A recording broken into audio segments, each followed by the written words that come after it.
तर बघा परफेक्ट असा हरियाली एग्ज मसाला तयार आहे। नमस्कार, मेजवानी जेवणाची यामध्ये तुम्हा सगळ्यांचं खूप खूप खूप मनापासून स्वागत आहे। तर आज आपण हरियाली एग्ज मसाला कसा करायचा ढाबा स्टाईल तो बघणार आहोत आणि अगदी घरातल्या मोजक्या साहित्यांमध्येच करणार आहे। शिवाय याची चव जर म्हणाल ना अगदी चटपटीत लागते आणि थंडीमध्ये थोडंसं वेगळं खायला मिळालं ना तर वा क्या बात आहे। चला तर मग पटकन रेसिपीला सुरुवात करूया। तर त्यासाठी ना लागणारं साहित्य एकदा तुम्हाला दाखवून घेते। अंडी घेतलेत 5-6, इथं कांदा, लसूण आणि टोमॅटो आणि हिरवी मिरची घेतली आहे। तसंच आहे ना 2 चमचे दही घेतलेले। तर दही म्हणाल एग्ज मसाल्यामध्ये कशाला, तर याने चव खूप छान लागते। तर कसं करायचं आहे ना त्यासाठी याची कृती काय आहे ना ती बघूया। तर सगळ्यात पहिल्यांदा इथं मिक्सरचं भांडं घेतले आणि यामध्ये ना हा धुतलेला पुदिना घालून घ्यायचा आहे आपल्याला। तर पुदिन्याची चव आहे ना जर म्हणाल ना खूप छान उतरते यामध्ये ना हिरव्या मिरच्या घेतल्यात आणि हिरव्या मिरच्या आहे ना थोड्याशा जास्त घेतल्यात। चव अगदीच सुंदर लागते आणि यामध्ये ना आपल्याला दुसरे मसाले जास्त वापरायचे नाहीयेत म्हणून हिरव्या मिरच्या घेतल्यात आणि ह्या आपल्याला आहे ना अशा तोडून घालून घ्यायच्या। आता यामध्ये घालूया 1 गड्डा लसूण। तर लसूण सुद्धा जास्त घेतलाय। यामध्ये 1.5 इंच आलं घेतलेलं आहे हे। आता यामध्ये अख्खे धणे घालणार आहे। तर तुम्हाला जर कोथिंबीर भेटली ना तर कोथिंबीर घाला, पण कोथिंबीर जर नसेल आणि बघा ह्या सीझनला आहे ना थोडीशी कोथिंबीर कमी कमी येत जाते त्यासाठी नाही तर 1.5 चमचा धणे घेतलेले आहेत मी। आता यामध्ये ना आपल्याला 2 चमचे हे दही घालून घ्यायचे आणि बाकीचे 2 चमचे हे साईडला ठेवायचे। आता यामध्ये ना पाणी घालूया आणि अगदी बारीकसर याची पेस्ट करून घेऊया। तर आता मिश्रण चेक करूयात। ते बघा दह्यामुळे ना कलर अगदी हिरवागार असा येतो म्हणून दही घातलेले आणि दही घालायचं ना खरंच स्किप करू नका। दह्याने चव सुद्धा खूप छान लागते आणि हे दही जर म्हणाल ना तर कमी आंबट दही आहे हे। आता ही पेस्ट आहे ना आपण साईडला ठेवूया आणि पुढची तयारी काय करायची ती बघूया। आता इथं ना एक पॅन ठेवलाय गरम करायला आणि यामध्ये ना आपल्याला 1 चमचा फक्त बेसन भाजून घ्यायचंय। आणि ही रेसिपी आहे ना खरं तर मोठ्या मोठ्या हॉटेलमध्ये बघा मोठ्या मोठ्या तव्यांवर करतात, पण आपल्या घरामध्ये काय एवढे मोठे तवे नसतात। जर तुम्हाला 2 माणसांसाठी जर करायचं असेल ना तर तुम्ही तव्यांवर करू शकता, पण मी 4 जणांसाठी करणार आहे म्हणून मी इथं तवा नाही तर छोटासा पॅन वापरलाय। आता हे बेसन आहे ना आपल्याला अगदी हलकसं भाजून घ्यायचंय। यातला जो कच्चेपणा आहे ना तो फक्त काढून घ्यायचा आहे आणि लो हीटवर भाजून घ्यायचंय। नाहीतर मग काय होतं ना बेसन कमी आहे आणि गॅसची फ्लेम जर आपण फास्ट ठेवली तर मग तो बेसन आपलं करपू शकतं, करपट वास येऊ शकतो यातून।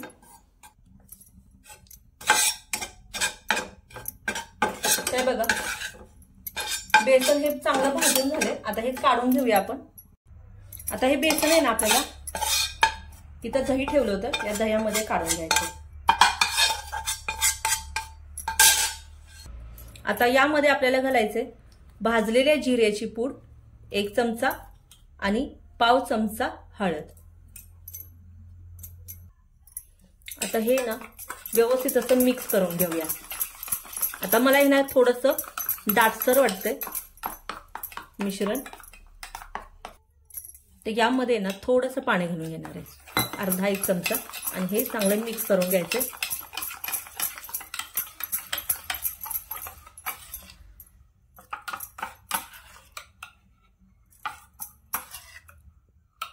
एकदम परफेक्ट झाले। आता इथं कढई ठेवली गरम करायला। यामध्ये ना आपल्याला 2 चमचे तेल घालून घ्यायचे। तर थोडंसं चमचमीत असलं ना की खायला बघा छान वाटतं, भाकरी सोबत किंवा पावासोबत अफलातून लागते ही रेसिपी। आता इथं ना एक मोठा कांदा घेतला होता आणि तो आपल्याला ना थोडासा लालसर करून घ्यायचा। त्याने काय होतं ना जी आपण एग्ज मसाला बनवतो ना त्याला चव चांगली लागते कांदा व्यवस्थित जर भाजलेला असेल तर। आता कांदा इथं भाजतोय तोवर ना आपण पुढची तयारी काय करायची ती बघूया। तर इथं बघा हे अंडी आहेत ना उकडून घेतलेत आणि आपल्याला काय करायचंय, आणि एक आहे ना तुम्हाला इथं टिप सांगावीशी वाटते। तर अंड उकडताना आहे ना यामध्ये ना थोडंसं मीठ घातलं ना तर बघा याचं जे टर्फल असतं ना ते व्यवस्थित असं निघलं जातं, नाहीतर मग आहे ना अंड्याचं टर्फल व्यवस्थित असं निघत नाही। ते बघा अंडी इथं सोलून घेतलीत आणि काय करायचं आपल्याला फक्त असं मधून कट करायचंय. अंडी इथं कट करून झालीत आणि इथं कांदा सुद्धा बघा चांगला असा फ्राय करून झालेला आहे. आता यामध्ये ना टोमॅटो घालून घेणार आहे मी आणि हा टोमॅटो ना आपल्याला चांगला असा आपण मऊसूद करून घ्यायचा आहे. त्याच्यामुळे ना ग्रेव्हीला एक संधपणा येतो. तर त्यासाठी ना यावर झाकण ठेवूया आणि टोमॅटो थोडासा मऊसूद करून घेऊया. टोमॅटो व्यवस्थित असा मॅश झालाय. यामध्ये घालायचे ही प्युरी सगळी घालून घ्यायची. व्यवस्थित असं मिक्स करून घ्यायचं.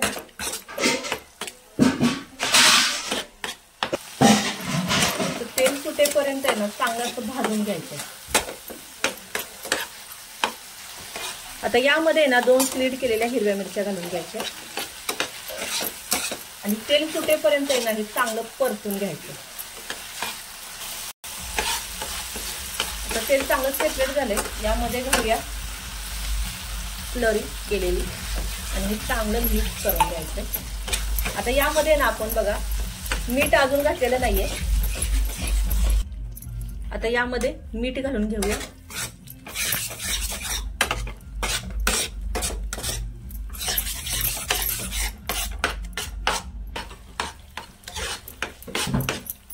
आता यामध्ये ना अगदी थोडंसं अर्धी वाटी पाणी घालून घेणार आहे आणि यातून थोडंसं आपल्याला तेल आहे ना सेपरेट झालं पाहिजे. तर यावर आहे ना झाकण ठेवूया आणि एक वाफ काढून घेऊया. आता ग्रेव्ही तिथं शिजतीये तोवर आहे ना आपण यावर थोडंसं मीठ घालून घेऊया. थोडीशी जिऱ्याची पूड, थोडंसं लाल तिखट, चव छान लागते याने, थोडीशी हळद, थोडासा गरम मसाला आणि जे बघा मी मसाले घेते ना ते अगदी चुटकी सरशी घेते. 2 चिमटीमध्ये बसतील ना इतकेच घेतलेत. अगदी जास्त तिखट करायचं नाहीये. आणि हे ना थोडंसं असं खोट करून घ्यायचं.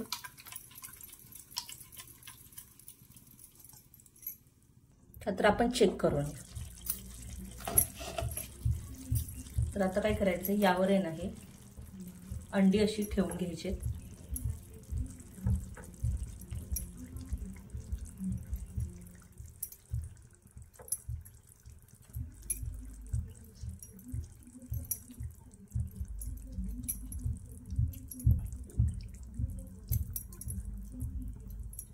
आता ह्या एग्ज मसाल्यावर आहे ना आपल्याला गरमागरम असा तडका घालायचा.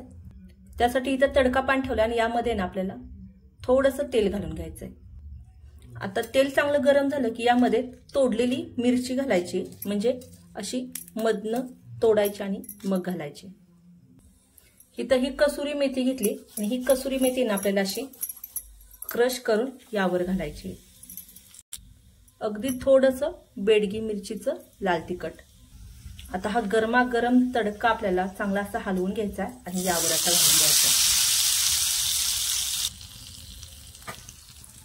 चव जर म्हणाल ना अफलातून याची चव लागते आणि वास म्हणाल ना तर वास सगळ्या घरात असा पसरला. इतका चमचमीत असा हा एग्ज मसाला. हे व्यवस्थित असं मिक्स करून घ्यायचं.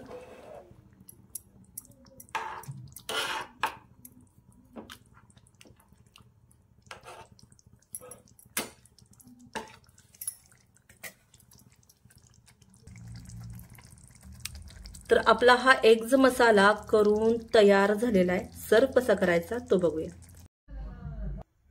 तर बघा परफेक्ट असा हरियाली एग्ज मसाला तयार आहे.